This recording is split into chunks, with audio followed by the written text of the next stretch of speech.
Do you see what I see? Jangan lupa untuk subscribe, share, dan nyalakan lonceng notifikasinya sebagai bentuk dukungan kamu. Do you see what I see?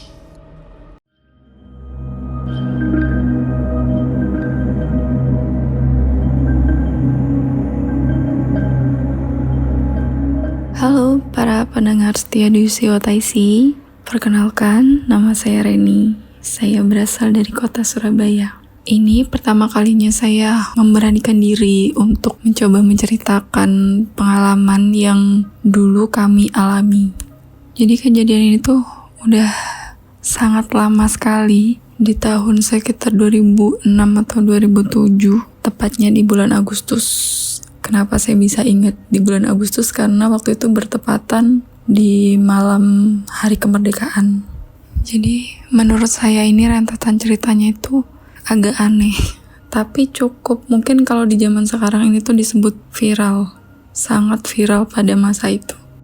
Jadi ceritanya itu kan setiap di malam Agustus itu, maksudnya itu kan selalu ada kayak acara dari kampung tuh, selalu banyak mengadakan acara gitu. Dan tiba-tiba dari kampung belakang itu pas posisi rame tuh banyak orang dari kampung belakang tuh, tahu-tahu ada orang yang teriak maling maling gitu, pada lari. Di situ ada kayak anak-anak remaja gitu, ada yang bawa kayak benda-benda tajam sambil lari gitu kan. Kita semua langsung udah pada berserakan itu yang lagi nontonin acara 17 Agustus itu. Lalu di depan ini dulu kan saya dan keluarga saya itu kan ngekos. Nah di depan kos-kosan kami itu ada satu rumah kosong.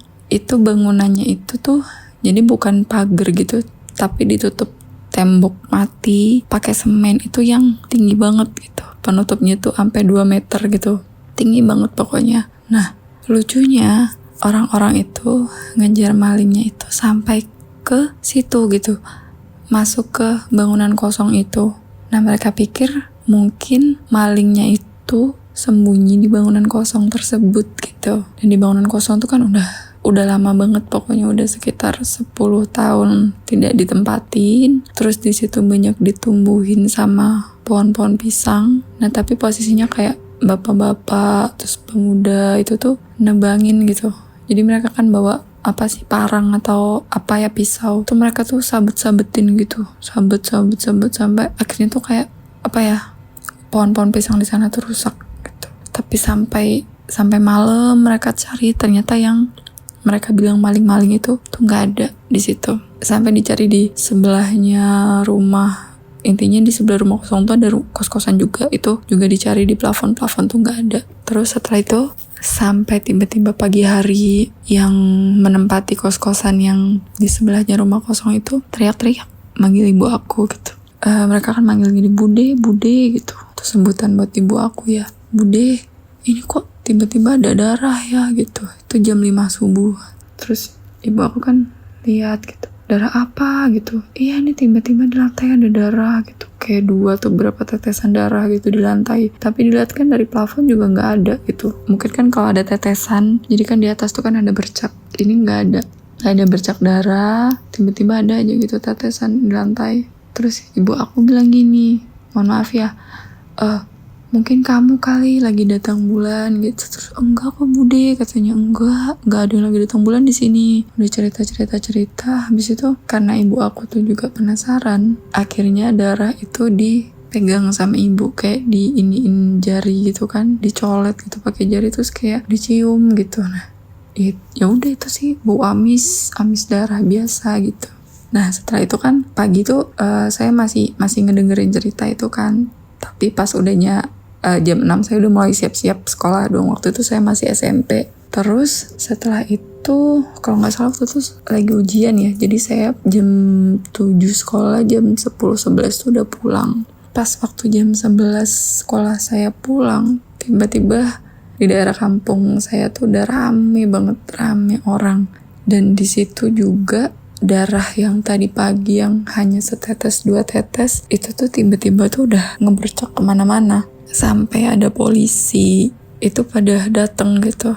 Jadi kayak pada pengen tahu ada apa sih gitu. seheboh itu dan segempar itu gitu. Terus orang-orang dari kampung sebelah juga gitu kan. Karena darah itu tuh nggak ada gitu, maksudnya tidak menetes dari plafon, tapi di setiap lantai itu ada darah.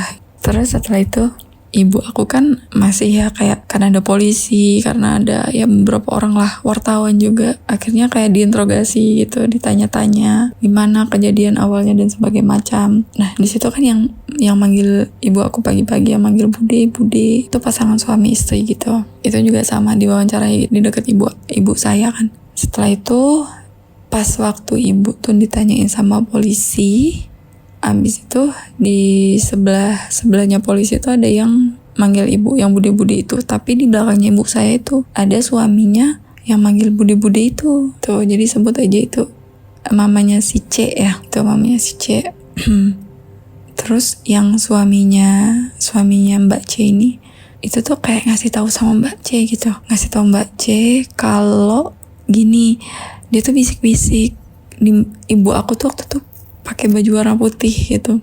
Mereka tuh bisik-bisik kalau di belakang baju ibu aku tuh ada darah gitu.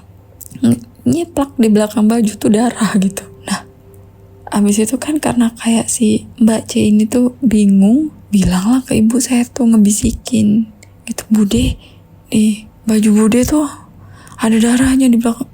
Ibu aku di situ kondisi rame banget. Sontak aja langsung gitu ngelepas bajunya kan, itu ngelepas baju. Di situ tuh aku tuh langsung kayak diiniin gitu sama mbak-mbak yang ngekos juga di daerah situ. Cepetan ibu kamu ambilin baju gitu. Ya saya bingung dong, ya bingung, ya takut gitu kan, mau masuk ke dalam kosan. Aduh mbak, minta bantuin gitu. Jadi kayak sampai kejadian tuh sampai 2 hari itu darah gitu. Tiba-tiba tuh kayak yang hilang-hilang sendiri gitu. Dan sampai sekarang tuh kita tuh kayak masih menerka-nerka gitu. Apa itu penghuni? Aduh merinding. Apa itu penghuni dari yang kayak rumah kosong itu, yang kayak pohon pisangnya tuh udah disabet-sabetin gitu. Mereka marah terus kayak gitu. Kita nggak tahu ya. Kayak gitu ceritanya. Mohon maaf kalau agak ribet karena saya juga sambil mengingat-ingat. Ya terima kasih.